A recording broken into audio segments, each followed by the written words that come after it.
بسم الله الرحمن الرحيم السلام عليكم ورحمة الله وبركاته.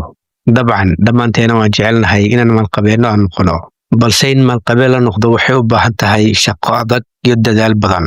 Ma jirto qof habeen faqri ku seexday subaxii ku soo toosay asoo maalqabeen ah.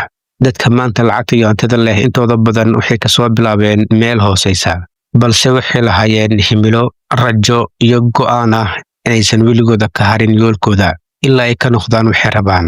maalqabeennimadu micnaheedu ma ahan nasiib ee waa natiijo fikir fiican iyo qofka inuu si xigmad leh u maareeyo lacag kastoo soo gasha.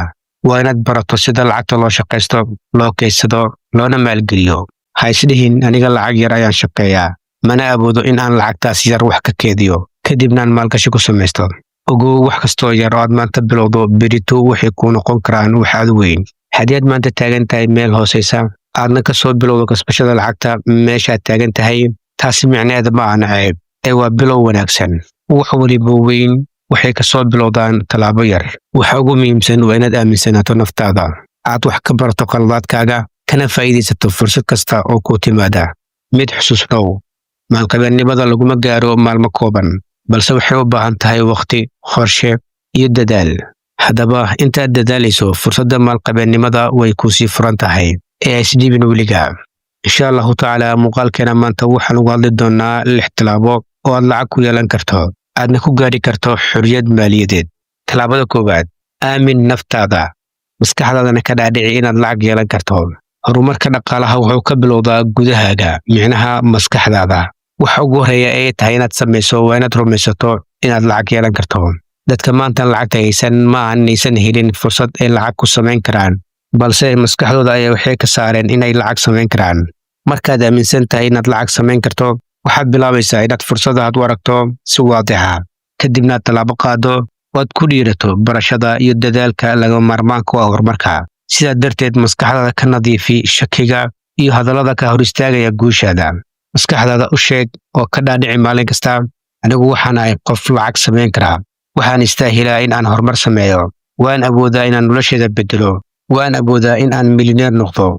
carabkaaga iyo maskaxdaada markay isla jaanqaadaan ficilkaagu isbedelaa. tani waa tallaabada ugu horeysa ee lagu jebin karo silsiladaha faqriga laguna furi karo albaabka maalqabeennimada. tallaabada labaad, baro wax soo saarka sida xirfad ama adeeg baahi loo qabo. si aad lacag u kasbato waa inaad barato xirfad ama adeeg ay dadka u baahan yihiin. ma ogtahay in xirfadaha sida turjumaada luqadaha, sawir qaadista, nashqadeynta, qorista maqaalada ama xitaa barashada tiknoolajiyada casriga ah sida ayga ay ku noqon karto waddo aad ku kordhiso dakhligaaga. dunida maanta ku noolnahay xirfadaha ayaa noqday lacag. waxaa muhiim ah inaad si fiican u barato hal xirfad oo muhiim ah kadibna aad u beddesho adeeg aad dadka kale u qabato. dadka had iyo jeer waxay u baahan yihiin adeegyo ay ka mid yihiin qof u turjuma qoraalada, qof u turjuma luqadaha, qof u sameeya sawir ama fiideo, qof u naqshadeeya website ama logo, qof u qora qoraalo suuqgeyn ah ama qof ku caawiya isticmaalka aaladda ayga. haddaba maxaa ku diiday adiga inaad xirfadaas aad barato kadibna aad ka samayso lacag aad u badan?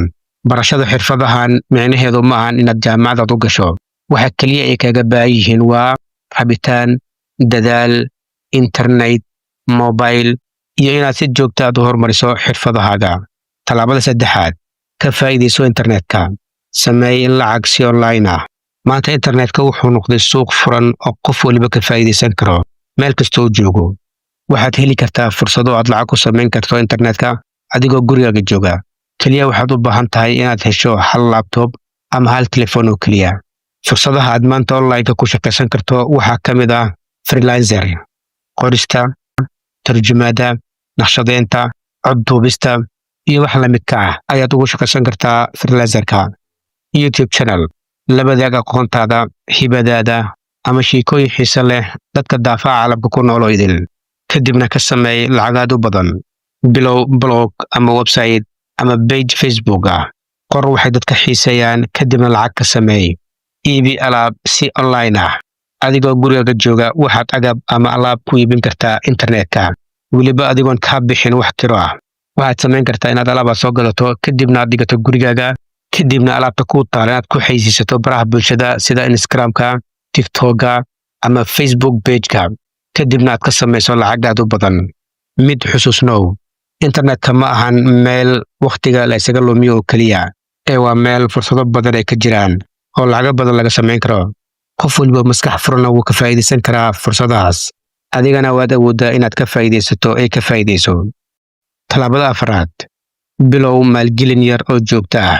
Markaad bilowdo inaad lacag yar aad kasbato ama aad shaqaysato, ha isticmaalin lacagtaad shaqaysato oo dhan, ee qayb yar meel ka dhigo si aad u maalgashato. Maalgashi waxaad ku samaysan kartaa dukaamada yaryar ee ganacsiga ama cryptocurrency-ga, forex-ka. Wixii markaas aad fahamsan tahay ayaad maalgashi ku samaysan kartaa. Talaabada shanaad, la soco dhaqaalahaaga, una maamul si aqoon leh. Lacagta ku soo gasho si wanaagsan u qorsheey, sababtoo ah haddii lacagta ku soo gasho qorshe la'aan aad bixiso, waxba kama faa'iidaysid. Qor inta lacag bishii ku soo gasho iyo inta lacag aad bixiso, si aad u ogaato waxaad bixiso iyo waxa ku soo gala. Baro sida loo maareeyo miisaaniyadaada bil kasta. Talaabada lixaad, sabar iyo joogteen.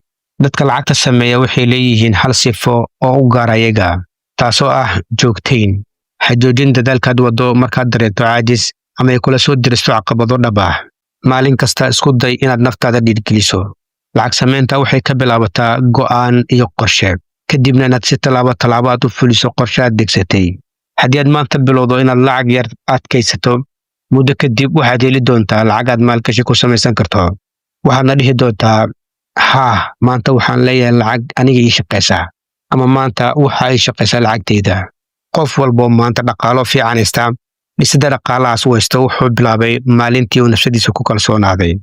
Adigana maanta naftaada ku kalsoonow, maskaxdaadana u sheeg inaad lacag aad samayn karto.